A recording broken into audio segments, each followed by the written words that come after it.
दोस्तों, एक बार फिर से आप लोगों का स्वागत है हमारे ऑफिशियल स्टडी अड्डा चैनल में। कैसे हैं आप लोग? आशा करता हूं आप लोग स्वस्थ होंगे, मस्त होंगे और ज़बरदस्त होंगे। आइए दोस्तों, आज एसएससी जीडी, एसएससी एमटीएस 2024-2025 परीक्षा के लिए जो हम जीके और जीएस की प्रैक्टिस सेट को हल कर रहे थे, वो प्रैक्टिस सेट नंबर आज 12 है हमारी। आइए दोस्तों, आज की प्रैक्टिस सेट नंबर 12 को हम लोग देखते हैं। क्लास को स्टार्ट करने से पहले मोटिवेशनल थॉट देखते हैं क्या है आज का मोटिवेशनल थॉट है, हौसला दो किसी की टूटती हुई उम्मीद को। हौसला दो किसी की टूटती हुई उम्मीद को, सहारा दो किसी के थकते हुए कदमों को। जिद हो ऐसी जो आंधी में भी दिया जला दे। जिद हो ऐसी जो आंधी में भी दिया जला दे। जिद हो ऐसी जो अपने संघर्ष को मंजिल से मिला दे। आइए दोस्तों, आज का मेरा पहला प्रश्न है, मूल संविधान में कितनी अनुसूचियाँ थी? जो हमारा मूल संविधान था, जब संविधान बना था, उसमें कितनी अनुसूचियाँ थी? दोस्तों ऑप्शन ए है 4, ऑप्शन बी है 8, ऑप्शन सी है 12, ऑप्शन डी है 10।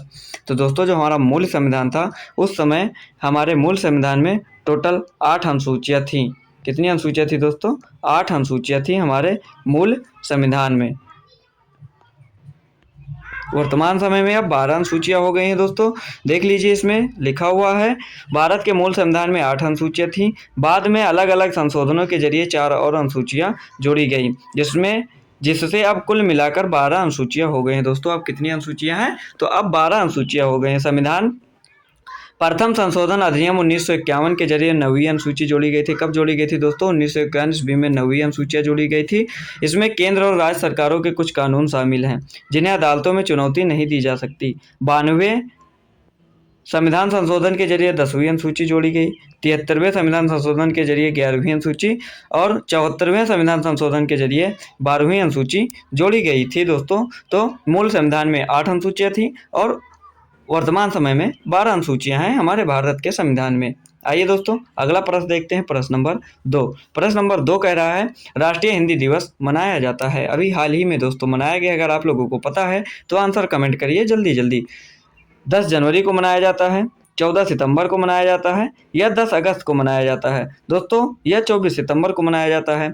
तो दोस्तों जो हमारा इसका सही उत्तर है प्रश्न नंबर 2 का, वह हो जाएगा 14 सितंबर को हमारा जो है राष्ट्रीय हिंदी दिवस मनाई जाती है। कब मनाई जाती है दोस्तों राष्ट्रीय हिंदी दिवस? तो 14 सितंबर को राष्ट्रीय हिंदी दिवस मनाई जाती है। और विश्व हिंदी दिवस जो विश्व हिंदी दिवस है, वह 10 जनवरी को मनाई जाती है। विश्व हिंदी दिवस दोस्तों कभी कभी पूछ लेता है, विश्व हिंदी दिवस कब मनाया जाता है? तो विश्व हिंदी दिवस 10 जनवरी को मनाया जाता है। आइए अगला प्रश्न देखते हैं।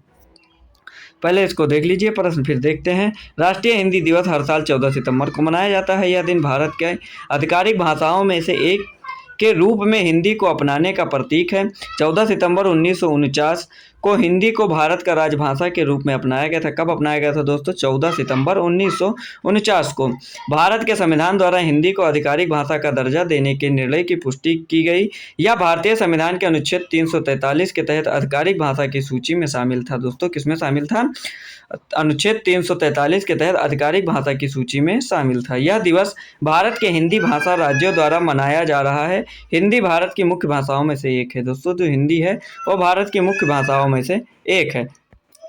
आइए अगला प्रश्न देखते हैं, प्रश्न नंबर 3 हमारा कह रहा है, भारत का सबसे बड़ा रामसर साइट कौन सा है? जो भारत का हमारा सबसे बड़ा रामसर साइट कौन सा है? ऑप्शन है चिल्का झील, वेम्बनाड कोल वेटलैंड, केवलादेव राष्ट्रीय उद्यान या सुंदरवन डेल्टा। तो दोस्तों जो हमारा सबसे बड़ा रामसर साइट है भारत का, वह होने वाला है option number D, Sundarban wetland जो है वो भारत का सबसे बड़ा रामसर साइट है। आइए दोस्तों प्रश्न नंबर 4 देखते हैं। प्रश्न नंबर 4 कह रहा है, दयानंद सरस्वती निम्नलिखित में से किस मिशन के संस्थापक थे? जो हमारे दयानंद सरस्वती जी थे, वह निम्नलिखित में से किस मिशन के संस्थापक थे? ऑप्शन है ब्रह्म समाज, चिन्मय मिशन, आर्य समाज, प्रार्थना समाज। तो जो हमारे दयानंद सरस्वती जी थे, वो दोस्तों आर्य समाज के संस्थापक थे। ऑप्शन नंबर सी इसका बिल्कुल करेक्ट आंसर हो जाएगा।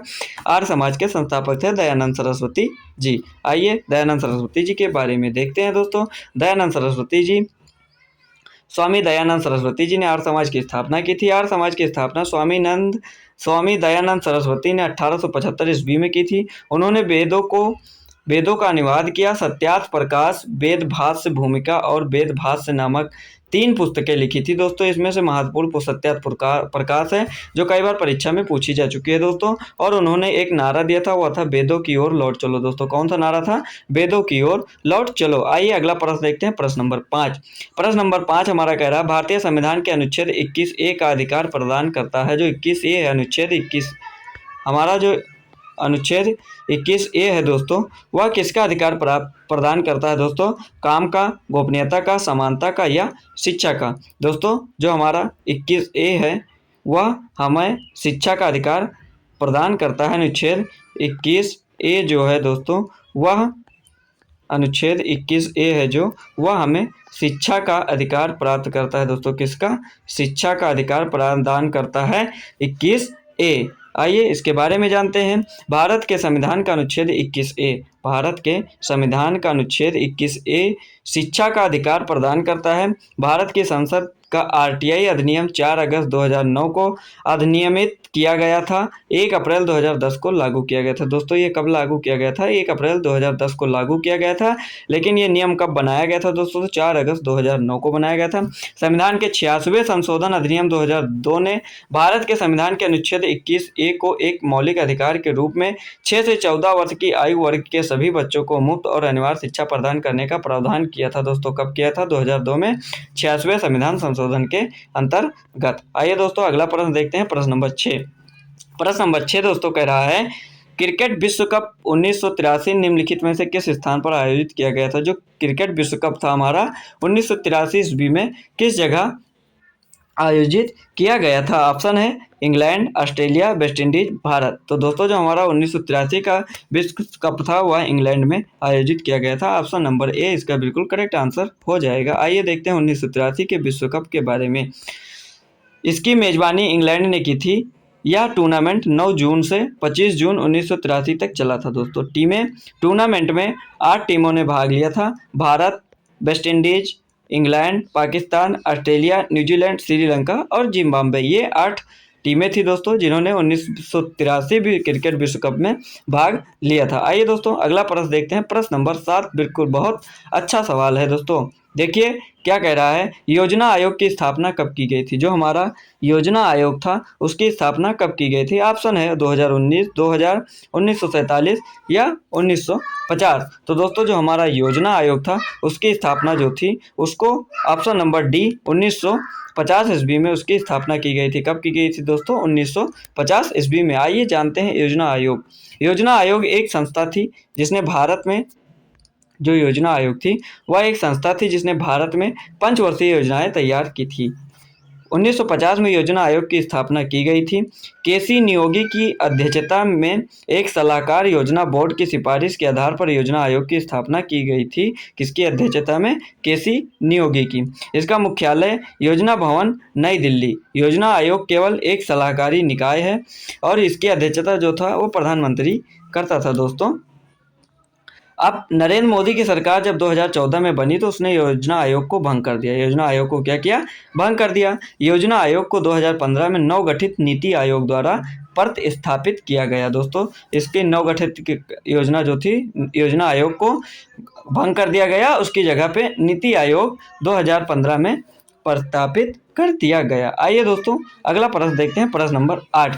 प्रश्न नंबर 8 भी कह रहा है दोस्तों, बहुत अच्छा सवाल है जो कई बार परीक्षाओं में पूछा जा चुका है दोस्तों। ये है, उस्ताद बिस्मिल्लाह खां नाम किससे जुड़ा हुआ है? जो उस्ताद बिस्मिल्लाह खां हैं उनका नाम किससे जुड़ा हुआ है? ऑप्शन ए है सितार, सरोद, शहनाई, बांसुरी। तो जो हमारे उस्ताद बिस्मिल्लाह खां हैं वो शहनाई के बहुत प्रसिद्ध वादक हैं दोस्तों, तो उनका नाम शहनाई से जुड़ा हुआ है। आइए देखते हैं और बिस्मिल्लाह खां के बारे में जानकारी लेते हैं दोस्तों। जो हमारे उस्ताद बिस्मिल्लाह खान, वह एक भारतीय संगीतकार थे जो शहनाई बजाते थे। क्या बजाते थे दोस्तों? ये शहनाई बजाते थे। इनका मूल नाम कमरुद्दीन खान था। क्या नाम था इनका? कमरुद्दीन खान। जन्म इनका 21 मार्च 1916 बिहार और उड़ीसा प्रांत में हुआ था। इनका मृत्यु 2006 वाराणसी उत्तर प्रदेश में हुई थी इनकी मृत्यु। खान एक धर्मनिष्ठ मुस्लिम थे, लेकिन हिंदू और मुस्लिम दोनों समारोह में प्रदर्शन करते थे और उन्हें धार्मिक सद्भाव का प्रतीक माना जाता था। ये एक मुस्लिम थे लेकिन हिंदू और मुस्लिम के दोनों समारोह में ये अपना प्रदर्शन करते थे दोस्तों। आइए अगला प्रश्न प्रश्न क्या और कलाकारों के बारे में जानकारी लेते हैं दोस्तों। जैसे उस्ताद बिस्मिल्लाह खां जो थे वो शहनाई वादक थे, पंडित रविशंकर थे वो सितार वादक थे, हरिप्रसाद चौरसिया बांसुरी वादक थे, पंडित शिव कुमार शर्मा संतूर वादक थे, उस्ताद जाकिर हुसैन तबला वादक, अमजद अली खान सरोद, पंडित राम नारायण सारंगी, उस्ताद असद अली खान रुद्र बीना और टी.एच. विनायकरम थे घातम और रामनाथ वी राघवन थे मृदंगम। दोस्तों ये थे इतने महत्वपूर्ण भारतीय वादक। आइए अगला प्रश्न देखते हैं, प्रश्न नंबर 9। प्रश्न नंबर 9 कह रहा है हमारा, निम्नलिखित में से बंगाल के गठन में किसकी महत्वपूर्ण भूमिका थी। जो बंगाल का गठन किया गया था वो निम्नलिखित में से किसकी महत्वपूर्ण भूमिका थी दोस्तों। अली वर्दी खान, मुर्शिद कुली खां,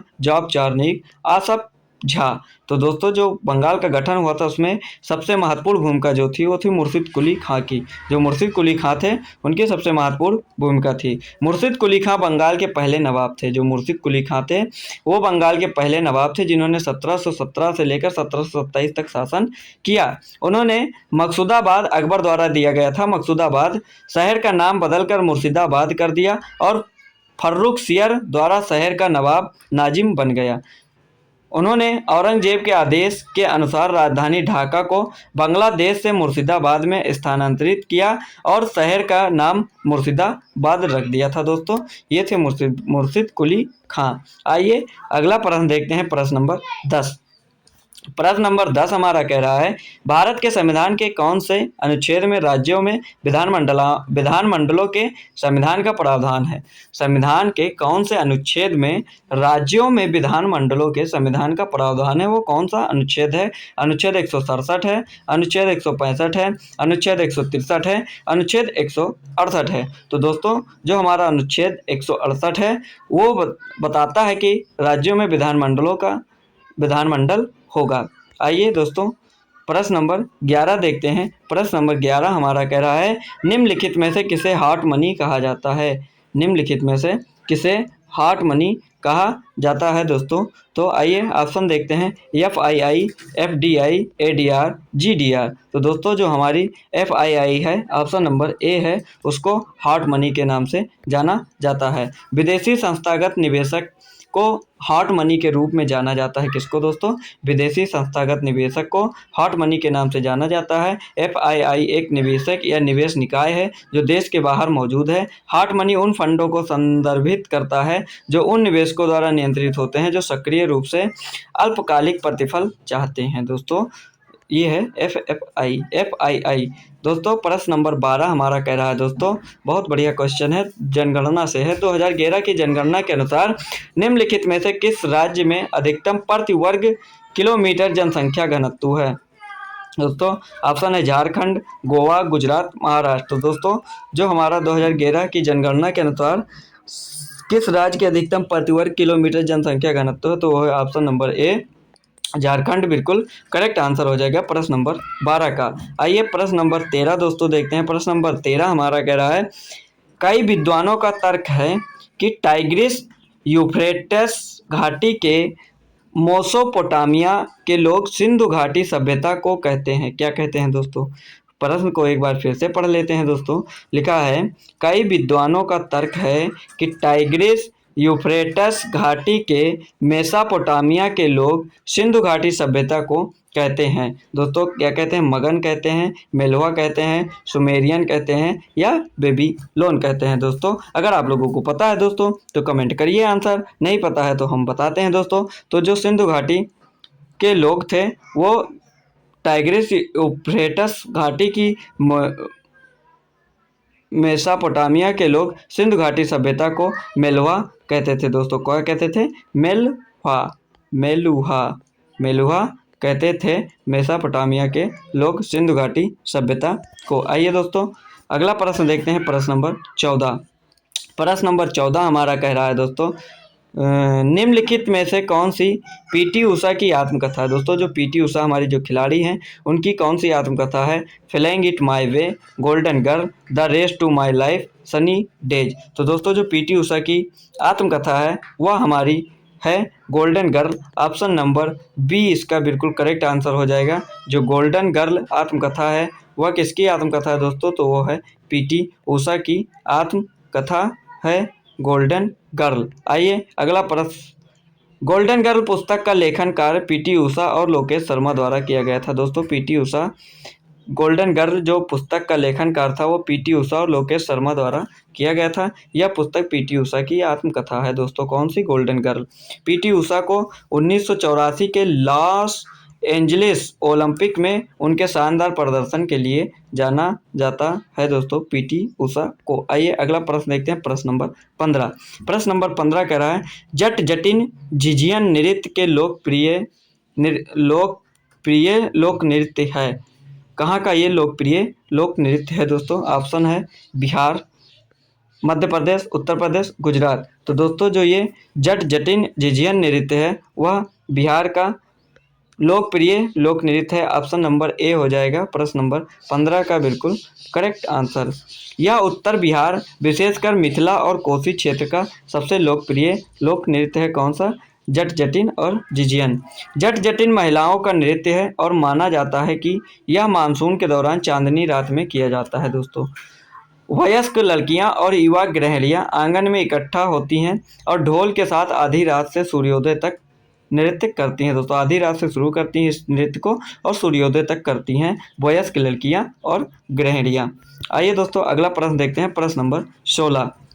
प्रश्न नंबर 16 कह रहा है, किस देश को दुनिया का कॉफी का कटोरा कहा जाता है? किस देश को दुनिया का कॉफी का कटोरा कहा जाता है दोस्तों? आइए ऑप्शन देखते हैं, ब्राज़ील, मैक्सिको, भारत, सर्बिया। तो दोस्तों जो हमारा ब्राज़ील है, ब्राज़ील देश जो है, ऑप्शन नंबर ए है, जो ब्राज़ील देश है उसे दुनिया का कॉफ़ी का कटोरा कहा जाता है दोस्तों।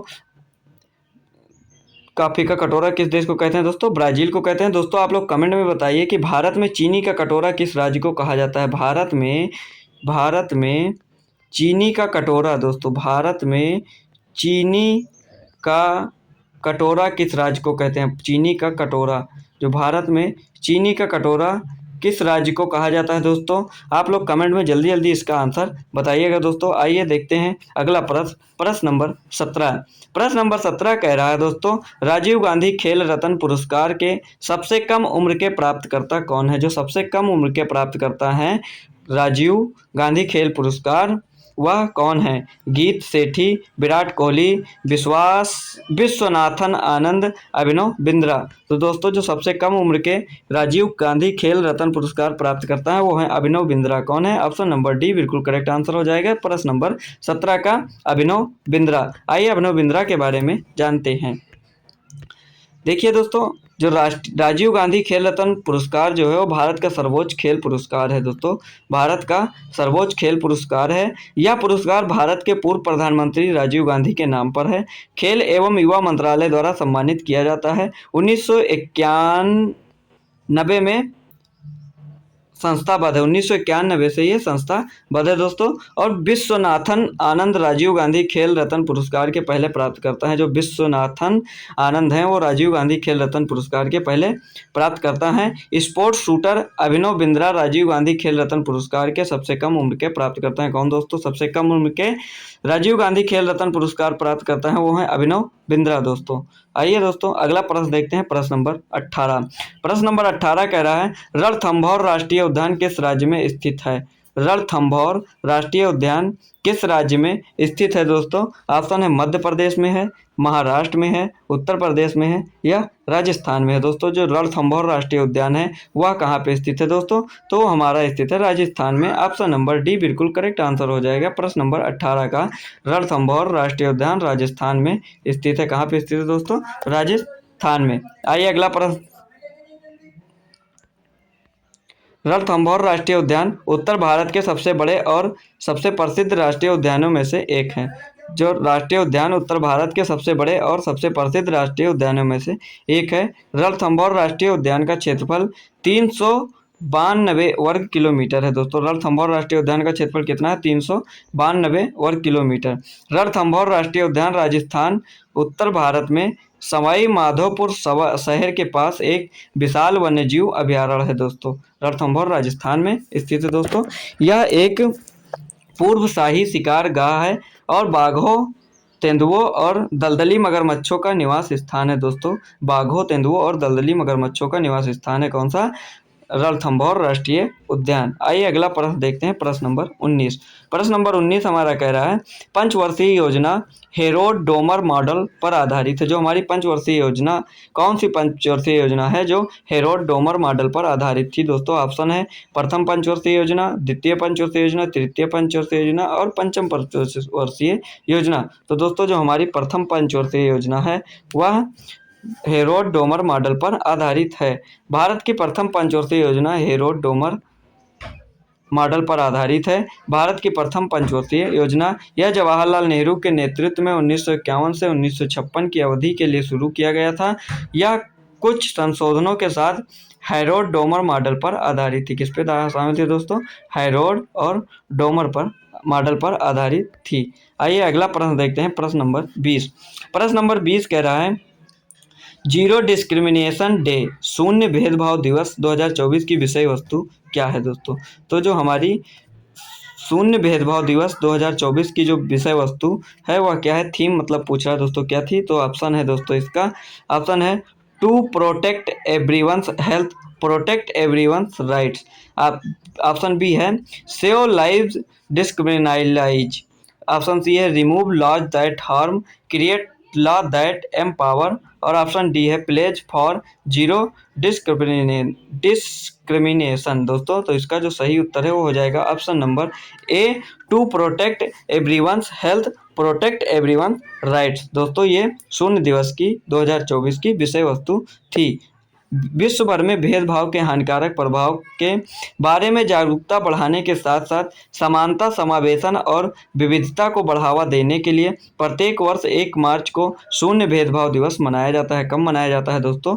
तो ये मनाया जाता है हमारा 1 मार्च को शून्य भेदभाव दिवस मनाया जाता है। या पहली बार 2014 में मनाया गया था, 1 मार्च 2014 में इसको मनाया गया था। प्रश्न नंबर 21 देखते हैं दोस्तों। ये इस प्रैक्टिस सेट नंबर 12 का लास्ट क्वेश्चन है दोस्तों और करंट अफेयर्स का क्वेश्चन है दोस्तों। कोई पूछ रहा है 7 मार्च 2024 को कौन सा देश नाटो का 32वां आधिकारिक सदस्य बना? जो हमारा नाटो है उसका आधिकारिक सदस्य कौन बना दोस्तों 2024 में 7 मार्च को? ऑप्शन है स्वीडन, यूक्रेन, बेलारूस, फिनलैंड। तो दोस्तों जो स्वीडन देश है वह 7 मार्च 2024 को देश नाटो का 32वां आधिकारिक सदस्य बना। कौन बना दोस्तों? स्वीडन। ऑप्शन नंबर ए इसका बिल भी करेक्ट आंसर हो जाएगा प्रश्न नंबर 21 का दोस्तों। आशा करता हूं दोस्तों कि आपको यह वीडियो पसंद आई होगी दोस्तों। और सारे प्रश्न जो हैं सब प्रीवियस ईयर के क्वेश्चन हैं दोस्तों। ये आपकी परीक्षाओं में पूछे जा चुके हैं, आगे भी परीक्षाओं में पूछे जाने की अधिक संभावना है दोस्तों। आप लोग प्रश्नों को अच्छे से पढ़िए, एक बार में न समझ में आया हो दूसरी बार भी वीडियो को देख सकते हैं दोस्तों। और आप हमारे टेलीग्राम ऑफिशियल स्टडी अड्डा चैनल से भी जुड़ जाइए, जिससे आपको कोई भी जानकारी प्राप्त करने में दिक्कत ना हो दोस्तों। हमारे टेलीग्राम चैनल पे डेली टू डेली दोस्तों कई न्यूज़ जो आती हैं, भर्तियों से रिलेटेड जो न्यूज़ें होती हैं या कोई भी जानकारी होती है उसको अपडेट कर दिया जाता है दोस्तों। और जो हमारे वीडियो बनते हैं या जो हमारी क्लासें चलती हैं दोस्तों, जैसे मैथ की हो गई, जीके जीएस की हो गई, इसकी वीडियो की लिंक भी टेलीग्राम चैनल में डाल दी जाती है दोस्तों। आप लोग खूब मस्त रहिए और अच्छे से क्लास को पढ़ते रहिए दोस्तों। अपनी तैयारी में लगे रहिए दोस्तों, क्योंकि कंपटीशन का दौर है दोस्तों और कंपटीशन बहुत है। आइए दोस्तों आपका दिन शुभ हो। आज की क्लास को समाप्त करते हैं दोस्तों। जय हिंद, जय भारत।